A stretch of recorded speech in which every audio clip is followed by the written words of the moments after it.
너가 사람이니? 시어머니 보고 그게 할 소리야? 집만 되는 노인네라고. 아버님, 제 입장은 생각 안 해주세요?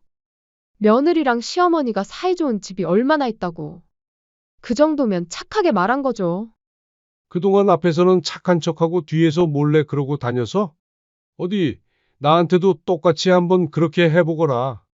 제가 얼마나 스트레스 받았으면 그랬겠어요? 맨날 깜빡깜빡해서 똑같은 말 반복해야 하고 이게 얼마나 큰 스트레스인데요? 물론 어머니께 못되게 한 건 인정하는데 그렇다고 경찰에 신고할 건 아니잖아요? 이번 사연의 주인공은 68세 이희성 씨입니다. 평생 가족을 위해 묵묵히 땀 흘리며 살아온 무뚝뚝한 남편이자 아버지죠. 얼굴에는 세월의 주름이 깊게 패여 있지만 아직도 굽지 않는 어깨와 단단한 손에는 살아온 세월의 무게가 고스란히 담겨 있었습니다. 이희성 씨의 아내는 67세 정복래 씨였습니다. 오랜 세월 함께 살아온 동반자이자 이성 씨에게는 세상에서 가장 소중한 사람이었죠. 하지만 몇 달 전 복래 씨에게 청천벽력 같은 소식이 전해졌습니다. 바로 초기 치매 진단이었습니다. 처음엔 사소한 깜빡임이었습니다. 가끔 물건을 어디 뒀는지 잊어버리거나 약속 시간을 헷갈리는 정도였죠. 복래 씨는 괜찮다며 웃어넘겼습니다. 여보, 나이 들면 다 그런 거 아니야? 저 아직 멀쩡해요. 하지만 시간이 지날수록 증상은 조금씩 심해졌습니다. 식사를 했는지 잊어버리거나 가끔은 방금 전 대화 내용을 기억하지 못했죠. 의사는 병원 입원을 권했지만 복래 씨는 완강히 거부했습니다. 병원은 싫어요. 집이 좋아요. 이성 씨도 아내의 마음을 이해했습니다. 평생 살던 집을 떠나는 게 얼마나 무서운 일인지 알고 있었죠. 그래서 결심했습니다. 자신이 직접 돌보겠다고 말이에요. 그렇게 아내를 집에서 요양하는데 문제는 점점 치매 증상은 심해져 갔고 아내는 점점 애가 타져 갔죠. 또 문제는 치매약 값과 생활비였습니다. 이성 씨는 그렇게 도배와 수리 일용직을 나가기 시작했습니다. 새벽 5시면 일어나 작업복을 입고 무거운 도구를 들고 일터로 향했습니다. 그리고 저녁이면 지친 몸을 이끌고 돌아와 복래 씨와 함께 소박한 저녁을 먹었죠. 그렇게 두 사람만의 조용한 일상이 이어졌습니다. 그런데 어느 날 예상치 못한 상황이 벌어졌습니다. 아들 도연이가 급하게 연락을 해온 거였습니다. 아버지, 죄송한데 잠시 집에 가서 살아도 될까요?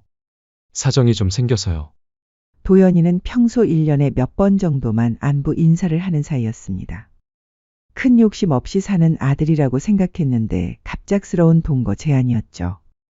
며느리 지은이와 고등학생 손자 한결이까지 함께 온다고 했습니다. 이성 씨는 잠시 망설였습니다. 아내 복래 씨의 상태를 생각하면 조용한 환경이 필요했지만 아들이 어려운 상황인 것 같아 거절할 수도 없었죠. 그래, 와라. 우리 집이 넓지는 않지만 며칠 뒤 아들 가족이 이사를 왔습니다.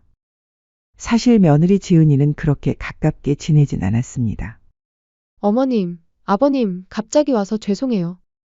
어머님 몸이 안 좋으시다고 들었는데 제가 잘 챙겨드릴게요. 합가를 하고 처음에는 며느리가 복래 씨에게도 다정하게 말을 걸고 집안일도 도맡아서 했죠. 이성 씨는 조금 안심했습니다.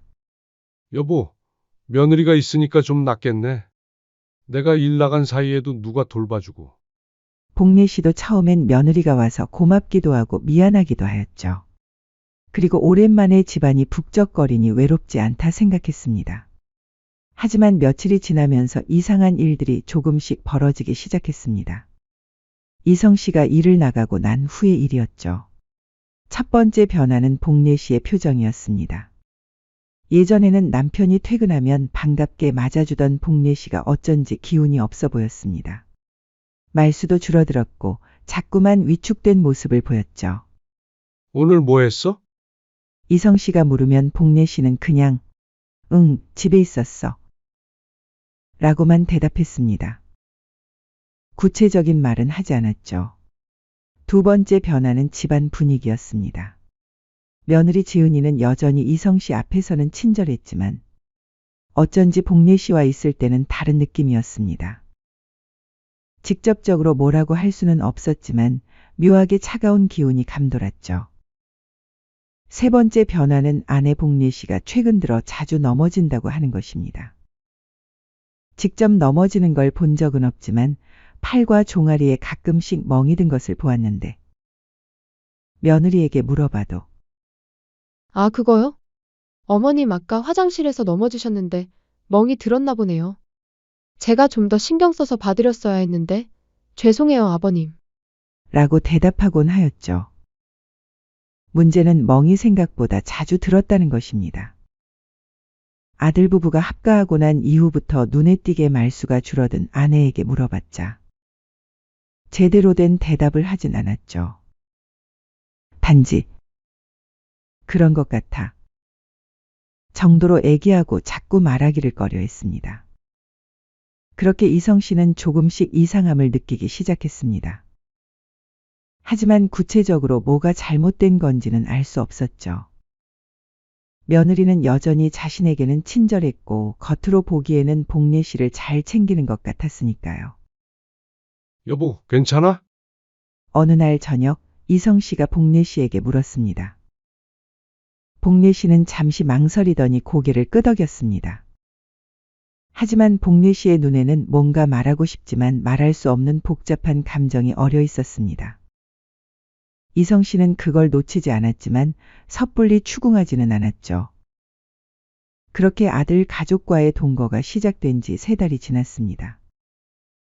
겉으로 보기에는 평범한 3대 가족의 모습이었지만 보이지 않는 곳에서는 뭔가 다른 일들이 벌어지고 있었습니다. 이성 씨는 아직 몰랐습니다. 자신이 집을 비운 낮 시간에 사랑하는 아내에게 어떤 일이 벌어지고 있는지를, 그리고 곧 마주하게 될 끔찍한 진실에 대해서도 말이죠. 그러던 어느 날 불행히도 복례 씨의 치매 증상이 급격히 악화되기 시작했습니다. 남편인 이성 씨를 알아보지 못하는 날들이 생겼고 어린아이처럼 행동하는 일이 더욱 잦아졌죠. 아저씨, 누구세요? 우리 집에 왜 들어오셨어요? 어느 날 퇴근한 이성 씨를 보며 복례 씨가 한 말이었습니다. 50년 가까이 함께 산 남편을 모르는 아내의 모습에 이성 씨는 가슴이 무너지는 것 같았죠. 여보, 나야. 당신 남편? 남편? 아니에요. 제 남편은 젊고 잘생겼거든요. 복례 씨는 고개를 저으며 이성 씨를 경계하듯 바라봤습니다. 그러다가도 갑자기 어린아이처럼 웃으며 손뼉을 치기도 했죠. 며느리 지은이는 이런 복례 씨의 변화를 이성 씨에게 자세히 설명해 줬습니다. 아버님, 어머님이 요즘 정말 많이 안 좋아지셨어요. 아까도 갑자기 울면서 집에 가고 싶다고 하시더라고요. 여기가 집인데 말이에요. 그래? 내가 없을 때 많이 힘들었을 텐데. 아니에요, 괜찮아요. 어머님은 제가 잘 돌봐드릴게요. 지은이는 늘 이렇게 헌신적인 며느리 역할을 했습니다. 이성 씨 앞에서는 말이죠. 하지만 복례 씨의 말수는 점점 줄어들었습니다. 그리고 가끔씩 정신이 맑을 때면 이성 씨에게 이상한 말을 하곤 했죠. 여보, 지은이가 저를 미워해요. 왜 그런지 모르겠어요. 복례야, 뭔 소리를 하는 거야? 며느리가 당신을 얼마나 잘 돌봐주는데. 아니에요. 당신이 없을 때 저한테 무서운 말을 해요. 때려요. 복례 씨는 어린아이처럼 울상을 지으며 말했습니다. 하지만 이성 씨는 믿기 어려웠죠. 치매 환자의 망상일 가능성이 높다고 생각했습니다. 그런데 며칠 뒤 이성 씨는 복례 씨의 팔에 멍자국을 발견했습니다. 이전보다도 꽤 크고 선명한 멍이었죠. 당신 이게 뭐야? 어디서 다쳤어? 몰라요. 아파요. 복례 씨는 어린아이처럼 자신의 팔을 바라보며 울기 시작했습니다. 이성 씨가 며느리에게 물어보니 지은이는 당황한 기색을 보였습니다. 아, 그거요? 아까 어머님이 넘어지셨어요. 제가 부축해드리려고 했는데 거부하시더라고요. 넘어졌다고? 엄청 자주 넘어지네. 네, 요즘 어머님이 균형 감각이 많이 떨어지셨거든요. 그래서 제가 항상 조심하라고 말씀드리는데, 며느리 지은이의 설명은 그럴듯했습니다. 실제로 복례 씨의 걸음걸이가 불안정해진 건 사실이었으니까요. 하지만 이상한 일들은 계속 이어졌습니다. 복례 씨의 방에서 비린내가 나기 시작했고 밥은 늘 차갑게 식어 있었습니다. 반찬도 시들어 있었고 종종 바닥에 음식물이 떨어져 굳어 있는 것을 발견했죠. 또 다른 이상한 점은 홈캠이었습니다. 이성 씨가 복례 씨를 혼자 두기 불안해서 설치한 홈캠이 자꾸 꺼져 있거나 방향이 바뀌어 있었죠. 홈캠이 왜 꺼져 있어? 어머님이 만지시나 봐요. 요즘 호기심이 많으셔서 이상한 곳에 자꾸 손을 대세요. 가장 충격적인 순간은 어느 날 새벽이었습니다. 이성 씨가 화장실에 가려고 일어났는데 거실에서 이상한 소리가 들렸습니다. 살그머니 나가보니 믿을 수 없는 광경이 펼쳐져 있었죠. 복례 씨가 식탁 아래에서 웅크린 채 벌벌 떨고 있었습니다. 마치 무언가로부터 숨으려는 것처럼, 작은 동물이 폭풍을 피하는 것처럼 말이에요. 당신 이 새벽에 무슨 일이야? 왜 여기 있어? 이성 씨가 조용히 부르자 복례 씨가 고개를 들었습니다. 그 눈에는 극도의 공포가 어려 있었죠. 무서워. 무서워. 복례 씨는 어린아이처럼 중얼거리며 이성 씨의 옷자락을 붙잡았습니다. 뭐가 무서워? 나 여기 있잖아. 지은이가 무서워요. 저를 때려요. 나쁜 말 해요. 그 순간 이성 씨의 머릿속이 복잡해졌습니다. 복례 씨의 말이 정말일까요? 아니면 치매 때문에 착각하는 걸까요? 이성 씨는 복례 씨를 침실로 데려가 재웠습니다. 하지만 잠이 오지 않았죠. 계속해서 복례 씨의 떨리는 모습이 떠올랐습니다. 다음 날부터 이성 씨는 좀 더 주의 깊게 집안을 살펴보기 시작했습니다. 그리고 며칠 뒤 결정적인 발견을 하게 됐죠. 부엌 바닥에 깨진 접시 조각들이 있었고 욕실에는 젖은 수건이 며칠째 방치되어 있었습니다. 그리고 복례 씨 방 구석에서는 음식물이 굳어 있는 것도 발견했죠. 지은아, 이게 뭐니? 아, 죄송해요. 어머님이 설거지 하시다가 깨뜨렸는데 치우려고 하니까 울면서 안 된다고 하시더라고요. 그래서, 복내가 그랬다고? 네, 요즘 어머님이 물건에 애착이 생기신 것 같아요. 깨진 것도 버리면 안 된다고 하시고. 지은이의 설명은 그럴듯했지만 뭔가 석연치 않았습니다. 그러던 어느 날 이성 씨는 결심했습니다. 홈캠의 메모리 카드를 확인해 보기로 한 거죠. 아무리 홈캠이 돌아가더라도 일부 영상은 남아있을 테니까요. 며칠 뒤 이성 씨는 조용히 홈캠에서 메모리 카드를 빼냈습니다. 손이 떨렸지만 진실을 알아야 한다는 마음으로 노트북에 카드를 꽂았죠. 그리고 재생 버튼을 누르는 순간 이성 씨의 세상이 무너져 내렸습니다. 화면에는 상상할 수 없는 장면들이 펼쳐져 있었습니다. 며느리 지은이가 복례 씨에게 욕설을 퍼붓고 뜨거운 국을 머리에 끼얹는 모습, 심지어 벌 주는 장면까지 있었죠. 치매 걸린 주제에 왜 이렇게 오래 살아 짜증나게? 너 때문에 이 집에서 편하게도 못 있잖아. 짜증나 죽겠네. 며느리의 목소리가 이성 씨의 귀를 찔렀습니다. 복례 씨는 화면 속에서 울고 있었습니다. 어린아이처럼 무력하게 울면서도 아무 말도 하지 못하고 있었죠. 때로는 입을 틀어막힌 채 벌벌 떨고 있기도 했습니다.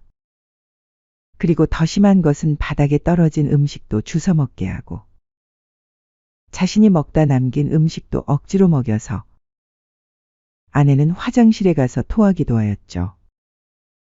이성 씨의 손에 들린 마우스가 덜덜 떨렸습니다. 분노와 후회 그리고 자책감이 한꺼번에 밀려왔죠. 그날 밤 이성 씨는 복례 씨 앞에 무릎을 꿇고 사과했습니다.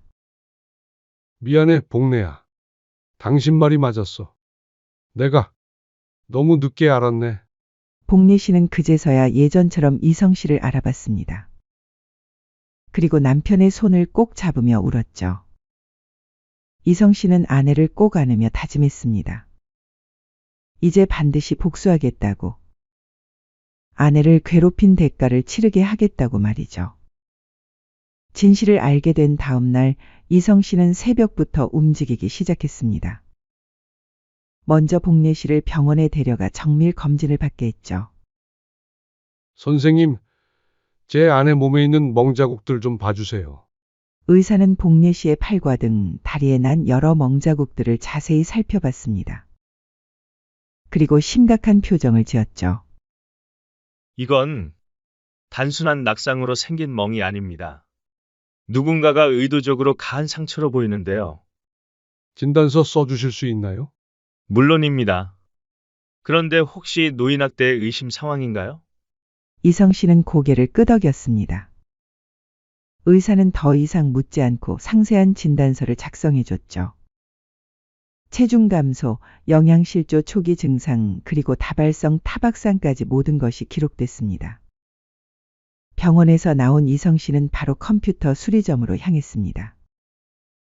홈캠 영상을 여러 개로 복사해서 USB에 저장했죠.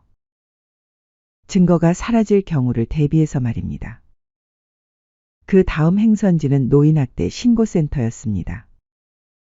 어르신, 상당히 심각한 사안이네요. 영상 증거까지 있다면 바로 수사기관에 신고하겠습니다. 꼭 처벌받게 해주세요. 제 아내를 제발 도와주세요. 이성 씨의 목소리는 떨렸지만 단호했습니다. 며칠 뒤 경찰이 집으로 찾아왔습니다. 며느리는 당황한 기색을 감추지 못했죠. 무슨 일로 오셨나요? 노인학대 신고가 접수되어서 조사하러 왔습니다. 네? 그게 무슨... 혹시 주소 잘못 찾아오신 거 아닐까요? 저희 집은 그런 일이 없는데요? 지은이는 여전히 연기를 멈추지 않았습니다.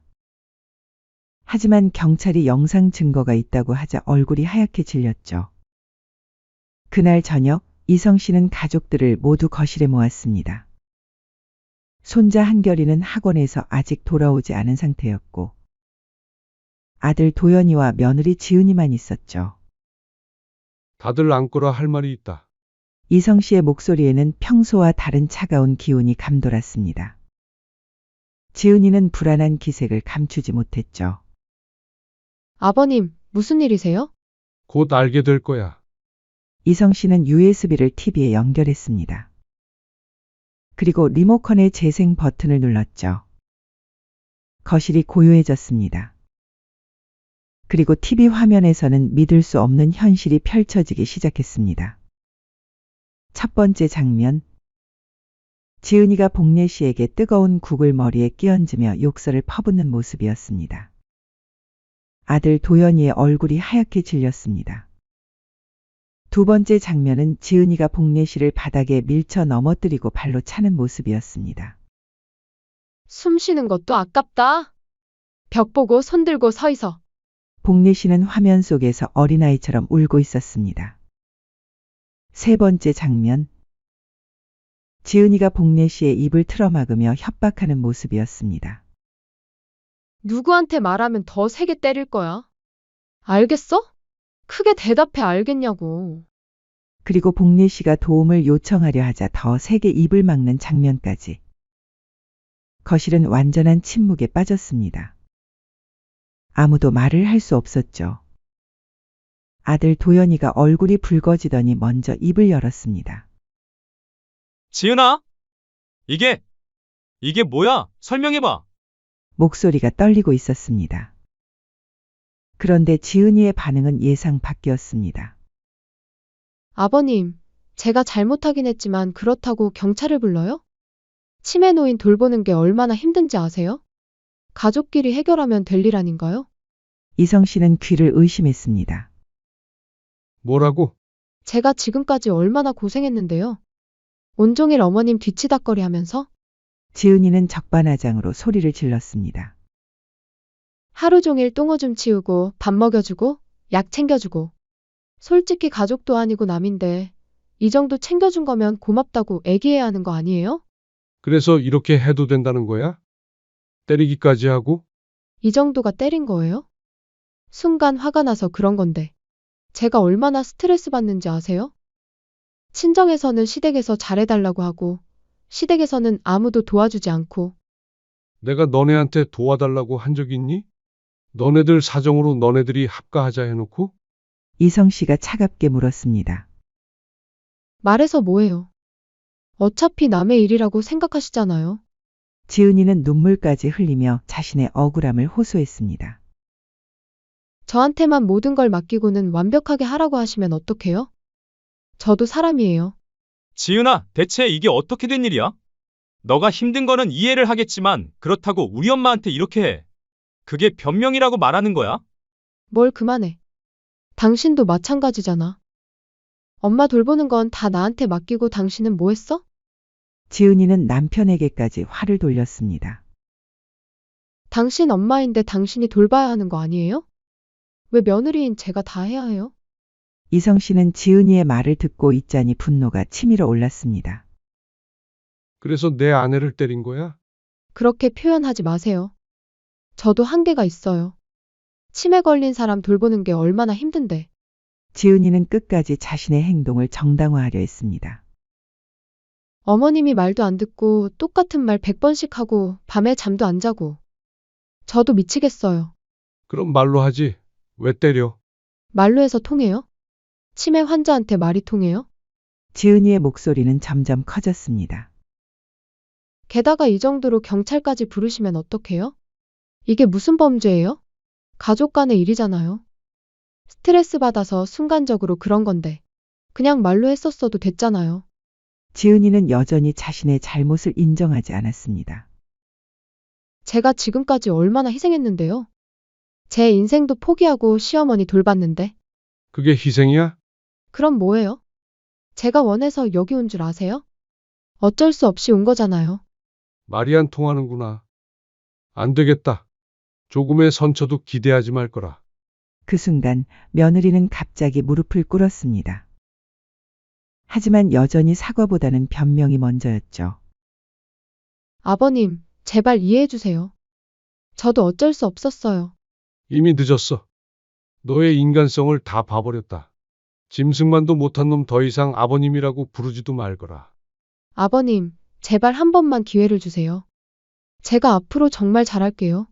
하지만 이성 씨는 돌아서지 않았습니다. 증거도 있으니 내일이면 영장이 나올 거야. 그제서야 지은이가 사태의 심각성을 깨달았습니다. 아니에요. 이건 너무해요. 제가 그렇게 나쁜 짓을 했다고요? 그렇게 다음 날 아침 경찰이 체포영장을 들고 왔습니다. 지은 씨, 노인복지법 위반 및 상습적 학대 혐의로 체포합니다. 지은이는 끝까지 억울하다며 소리를 질렀습니다. 이건 억울해요. 치매 환자 돌보는 게 얼마나 힘든지 아세요? 저도 피해자라고요. 하지만 영상 증거 앞에서는 어떤 변명도 통하지 않았죠. 수갑이 채워지는 순간 지은이가 이성 씨를 바라봤습니다. 아버님, 정말 이렇게까지 하실 건가요? 저를 범죄자로 만드시려고요? 이성 씨는 대답 대신 고개를 돌렸습니다. 더 이상 며느리를 며느리로 생각하지 않았죠. 집이 조용해진 후 이성 씨는 복례 씨 방으로 갔습니다. 복례 씨는 침대에 누워 있었는데 예전보다 훨씬 평온해 보였죠. 여보, 다 끝났어. 복례 씨는 남편의 손을 꼭 잡았습니다. 오랜만에 안심이 되는 모습이었죠. 정의는 늦었지만 결국 실현됐습니다. 그리고 이제 진짜 평화가 찾아올 차례였죠. 지은이가 체포된 지 일주일 후 재판이 시작됐습니다. 이성 씨는 복례 씨와 함께 법정에 출석했죠. 복례 씨는 그날따라 정신이 맑아서 남편을 알아보고 있었습니다. 여보, 무서워요. 괜찮아. 나 여기 있어. 이성 씨는 아내의 손을 꼭 잡고 있었습니다. 법정에서 지은이는 여전히 자신의 억울함을 주장했습니다. 판사님, 저는 정말 최선을 다해서 시어머니를 돌봤습니다. 치매 환자를 돌보는 게 얼마나 힘든 일인지. 하지만 검사가 홈캠 영상을 증거로 제출하자 법정은 숨이 막힐 듯 조용해졌습니다. 화면에 나오는 지은이의 모습은 변명의 여지가 없었죠. 복례 씨를 때리고 욕설을 퍼붓고 협박하는 장면들이 적나라하게 드러났습니다. 법정에 울려 퍼진 며느리의 목소리를 듣고 있자니 이성 씨는 다시 한번 분노가 치밀어 올랐습니다. 의사의 증언도 이어졌습니다. 피해자의 몸에는 다발성 타박상과 영양실조 초기 증상이 발견됐습니다. 이는 지속적인 학대의 결과로 보입니다. 며느리의 변호사가 최후 변론을 했습니다.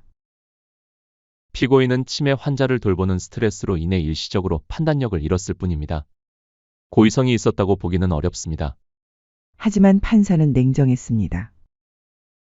영상을 보면 일회성이 아닌 지속적이고 계획적인 학대로 판단됩니다. 특히 홈캠을 조작해 증거를 인멸하려 한 점은 고의성을 명확히 보여줍니다. 마침내 선고가 내려졌습니다. 피고인 지은을 노인복지법 위반 및 상습적 학대 혐의로 징역 1년 6개월에 처합니다. 법정에 웅성거림이 일었습니다. 지은이는 끝까지 억울하다며 소리를 질렀죠. 이건 억울해요. 이게 감옥까지 갈 일이라고요? 저도 피해자라고요. 하지만 이미 늦었습니다. 지은이는 그 자리에서 법정 구속됐죠. 며느리의 얼굴이 창백해졌지만 이성 씨는 더 이상 돌아보지 않았습니다. 재판이 끝난 후 며칠이 지났습니다. 어느 날 저녁 아들 도연이가 아버지를 찾아왔습니다. 눈이 빨갛게 부어 있었고 많이 야윈 모습이었죠. 아버지, 저 왔어요. 들어와라. 이성 씨는 예전과 다른 조용한 목소리로 말했습니다. 도연이는 거실에 앉아 한참 동안 말을 하지 못했습니다. 그러다가 갑자기 바닥에 무릎을 꿇고 머리를 조아렸죠. 아버지, 정말 죄송합니다. 고개 들어라. 아니요. 저는 정말 한심한 아들이었습니다. 제 아내가 어머니를 그렇게 괴롭히는 걸 정말 몰랐어요. 도연이의 목소리는 떨리고 있었습니다.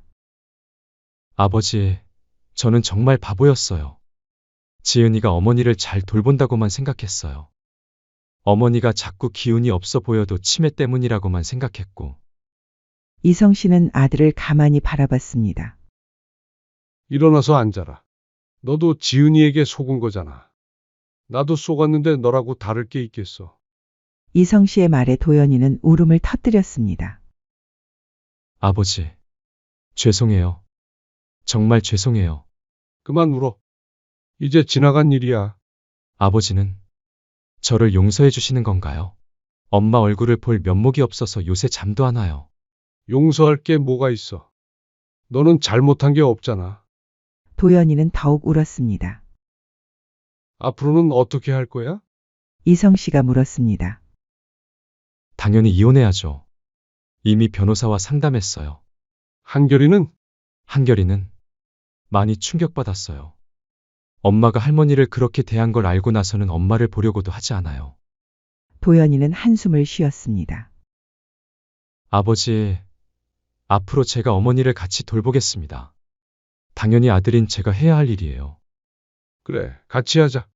그날부터 도연이는 매일 아버지 집에 와서 어머니를 돌보기 시작했습니다. 처음에는 서툴렀지만 점점 요령을 익혀갔죠. 손자 한결이도 주말마다 와서 할머니와 시간을 보냈습니다. 처음에는 어색했지만 복례 씨가 어린아이 같은 모습을 보일 때마다 한결이는 할머니를 더욱 아껴주게 됐죠. 할머니, 오늘 기분 어때요? 한결이구나. 우리 손자 왔네. 복례 씨는 손자를 알아볼 때와 못 알아볼 때가 있었지만 한결이는 포기하지 않고 계속 찾아왔습니다. 그렇게 시간이 흘러 봄이 왔습니다. 복례 씨의 치매는 여전했지만 가족들의 사랑을 받으며 안정된 생활을 하고 있었습니다. 어느 날 저녁, 세 사람이 함께 저녁을 먹고 있을 때였습니다. 아버지, 어머니, 저희 새 집으로 이사할까요? 도연이가 조심스럽게 제안했습니다. 새 집? 네. 어머니를 돌보기 좋게 구조를 바꾼 집이에요. 그렇게 새 집으로 이사한 후 이들의 생활은 더욱 안정됐습니다. 도연이는 재택근무를 하면서 어머니를 돌봤고 한결이는 학교에서 돌아오면 할머니와 시간을 보냈죠. 할아버지, 할머니가 오늘 저를 알아봤어요. 그래? 다행이네. 할머니가 제 이름도 불러주셨어요. 정말 기뻤어요. 그날따라 창밖에는 따뜻한 봄바람이 불고 있었습니다. 겨울이 지나고 봄이 온 것처럼 이들에게도 새로운 시작이 찾아온 거였죠. 이성 씨와 복례 씨, 그리고 도연이와 한결이. 네 사람은 그렇게 서로를 의지하며 살아가고 있습니다. 비록 복례 씨의 치매는 여전하지만 이제는 온 가족이 함께 돌보고 있죠. 그리고 이성 씨는 매일 아침 다짐합니다. 아내를 끝까지 지켜내겠다고, 그리고 이제는 아들과 함께 그 약속을 지켜나가겠다고 말이에요. 진정한 가족의 사랑은 이런 것입니다. 어려움이 와도 함께 이겨내고 서로를 포기하지 않는 것. 그리고 끝까지 곁에 머물러주는 것 말이죠.